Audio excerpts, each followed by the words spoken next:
Armand, let's roll off some of those honorable mentions, Sure, shall we? please. All right, so I'm going to list a couple of honorable mentions. One of them was in Armand's top 5, Guardians of the Galaxy Volume 3. Armand already discussed it, so I'll just touch upon it a little bit. Fantastic ending to the Guardians of the Galaxy trilogy. I'm one of those weird people where I know everybody loves the first Guardians movie and sort of likes but not loves the other 2 films.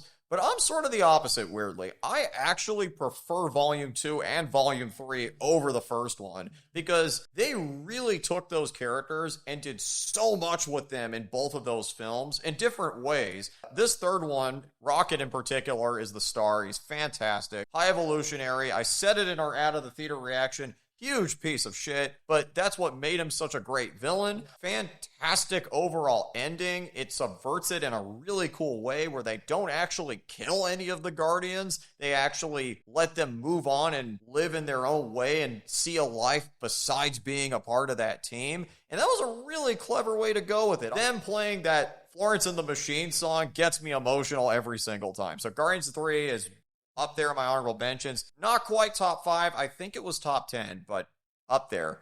Let's start with Ferrari, and I'll just be very quick with these. Ferrari was just a solid Michael Mann type film. Adam Driver was still great as Enzo Ferrari. Penelope Cruz, great scenes, very visceral, jaw-dropping scenes. There are a few car accidents in that film. One of them is horrific, and the aftermath of it is horrific too. It's the way it would be, and I'm glad that they filmed it that way because that's exactly what would happen in real life. It's very realistic in that sense. So Ferrari, fantastic film, Michael Mann. Another one that I really loved, Teenage Mutant Ninja Turtles, Mutant Mayhem. This was a really cool animated movie. Unfortunately, kind of got overshadowed by this other Spider-Man animated movie. I'm not sure what that is, but it was just that was a really fun movie, a surprise, you know. Trent Reznor and Atticus Ross did the score. The directing was really good. The animation was really interesting and different from other films. The Turtles themselves actually feel like teenagers. Come on, you're good. Guys, do I have to be the one to hold this? Don't worry about it, Mikey. You're fine. Chill. He's gonna die. Really nice movie. I wish more people saw it. Watch it on digital. It's fantastic. Holdovers. Noah talked about this, and Holdovers was great. It was a no BS type of film. Paul Giamatti, the professor. I think it's Dominic Sessa. Dominic Sessa, yeah. Paul Giamatti's a disciplinarian in that film, is not liked by his peers, was not able to teach at a collegiate level, but he's very comfortable in his own skin. The guy smells like fish. He's not the best looking person, but very respectable man. You know, I mean, like, I love the brutal honesty because I guess I kind of saw that brutal honesty in myself. And he's not brutally honest to be a dick. He's brutally honest because that's just the way he sees life. He sees life in a very brutally honest kind of way. Beautiful film. Love the Dominic Sessa character. Even when I went to the Holdovers Q&A, which was one of my coworkers randomly decided to take me, which, you know, I'm very blessed that I have friends around me who randomly take me to these events that I don't deserve to be at these events, but, you know, they're very nice enough to go, hey, you know, let's go to these events. Thank you so much. Paul was talking about at the Q&A how this kid that they acted with, Dominic Sessa, there's just something about this kid that is, like, you know, mind-blowing. That the kid didn't even need any direction on set. He would do stuff and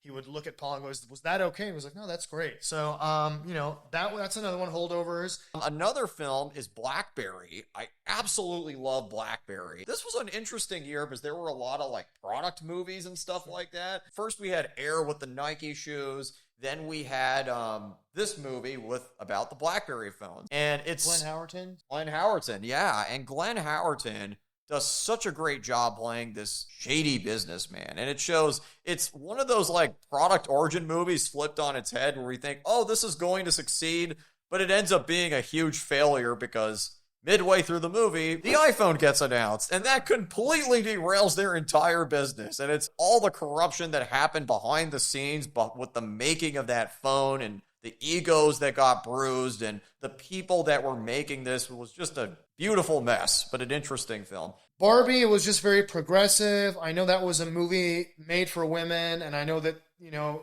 they deserve their time now to shine and, you know, and all that good stuff. I liked it because I talked to some guys who I guess took it very literally, but I thought it was just, And I can see why one would take it that way, but I didn't take it that way.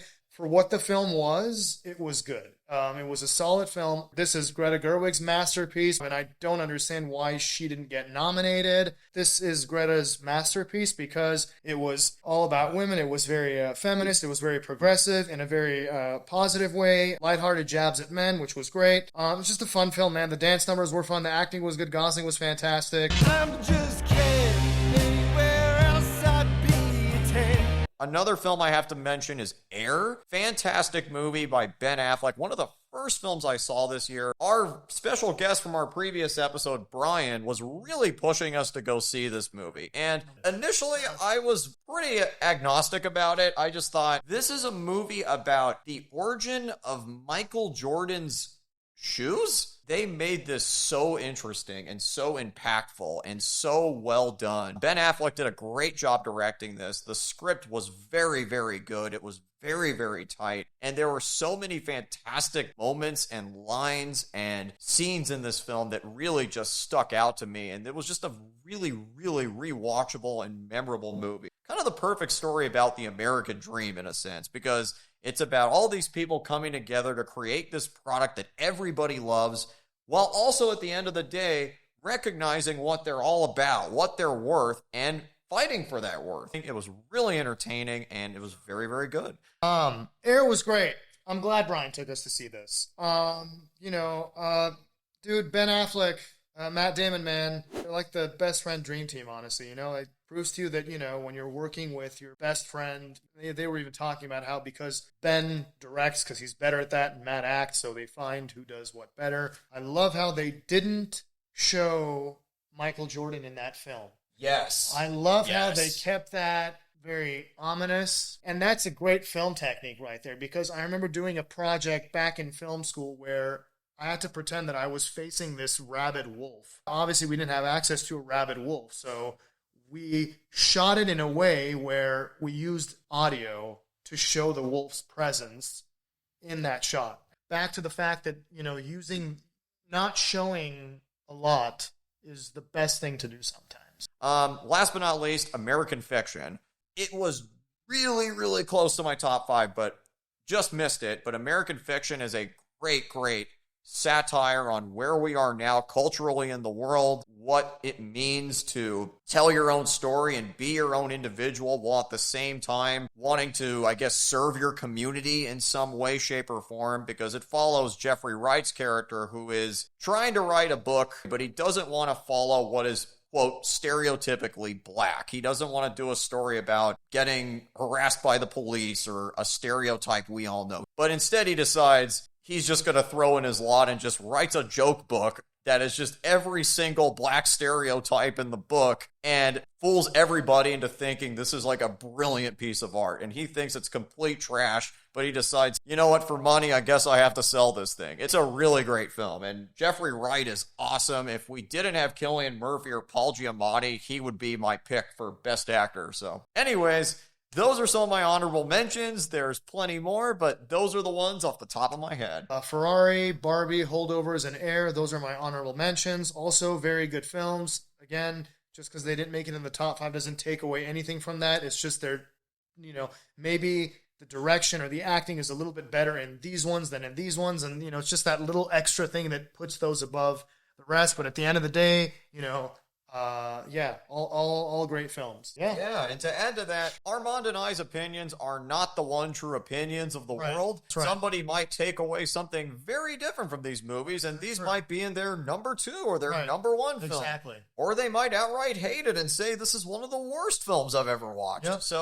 Everything is all about preference, art is subjective, and it's all subjective. yeah, man, these are just our lists.